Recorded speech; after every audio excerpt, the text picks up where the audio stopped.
नमस्कार मित्रांनो, लग्नानंतर होईलच प्रेम मालिकेच्या पुढील भागामध्ये आता आर्या सामंत ही नंदिनी आणि जीवाची सरोगेट मदर व्हायला तयार होते. नंदिनीचे माझ्यावर खूप उपकार आहेत आणि नंदिनीने मला पुन्हा जगण्याला शिकवलं. त्याचमुळे आर्या आता यांच्या बाळाची आई व्हायला होकार देते. पण मित्रांनो, ही तर फक्त सुरुवात आहे. मालिकेत खरा ट्विस्ट तर यानंतर येणार आहे. पुढे आपल्याला पाहायला मिळते की आर्या ही जीवाशी खूपच क्लोज झालेली असते आणि पुढे जाऊन आपल्याला पाहायला मिळते की आर्याच्या मनात जीवाबद्दल आता इमोशन येऊ लागतात.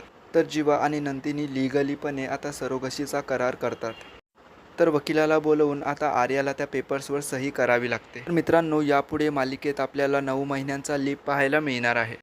तर नंदिनी तिचं मिसकॅरेज झाल्याचं सत्य 9 महिने लपवून ठेवते आणि कोणालाही कळत नाही की यांचं बाळ गेलं आहे.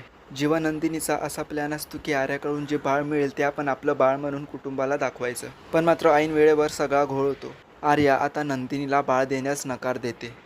आर्या म्हणते की हे माझं आणि जीवाचं बाळ आहे आणि यावेळी मालिकेत एक नवा ट्रायंगल सुरू होतो.